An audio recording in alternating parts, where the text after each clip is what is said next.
Hi friends, என்னடா இது சாய்ராம் காமிக்கிறா பார்க்குறீங்களா? ஆமாங்க, ஒரு கஸ்டமர் பார்க்குறதுக்காக போயிருந்தேங்க. பார்த்தா அந்த இடத்துல ஒரே தேர் திருவிழா மாதிரி ஒரே கூட்டமாக இருந்துச்சு. என்னடா இதுன்னு யோசிச்சு பார்த்தா, இன்னைக்கு வியாழக்கிழமை நம்ம சாய்பாபா கோயிலில் ஒரே விசேஷமாக இருக்குமே அப்படின்னு சொல்லிட்டு வந்து பார்த்தோங்க. சாய்பாபாவுக்கு கரெக்டாக பூஜை நடந்துட்டு இருந்துச்சுங்க. நம்மளும் சாய்பாபாவை பார்த்துட்டு இன்றைக்கி ஒரு வீடியோவை போட்டுடலான்னு சொல்லிட்டு அதை ஒரு வீடியோவாகவே மேக் பண்ணியாச்சுங்க. நம்மளுக்கு வீடியோ எடுக்க ஆள் இல்லைங்க, அதுதாங்க இப்போ பிரச்சனை. பாப்பா காலையிலே ஸ்கூல் போயிடுறாங்க, இன்னொரு பாப்பா காலையிலே காலேஜ் போயிடுறாங்க, ஈவினிங் 7 மணிக்கு தான் வராங்க.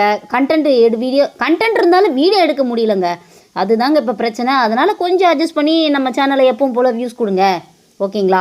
அதே மாதிரி நம்ம சாய்பாபா கிட்டும் சாய்பாபா என்னோட வீடியோ வியூஸே போக மாட்டுது, கொஞ்சம் கண் திறந்து பாரு அப்படின்னு சொல்லிட்டு வேண்டிக்கிட்டு நம்ம வேலைக்கு வந்தாச்சுங்க. எது நம்மளோட வேலை? நம்ம வந்த வேலையை கவனிக்க வேண்டியது தான். ஒருத்தவங்க நல்ல வயிறார சாப்பிட்ற மாதிரி சுவையான சூப்பரான சாப்பாடுங்க. ஓகே ஃப்ரெண்ட்ஸ், நாளைக்கு இன்னொரு வீடியோவில் பார்க்கலாம். இதே மாதிரி தொடர்ந்து சப்போர்ட் பண்ணுங்கள். பாய்.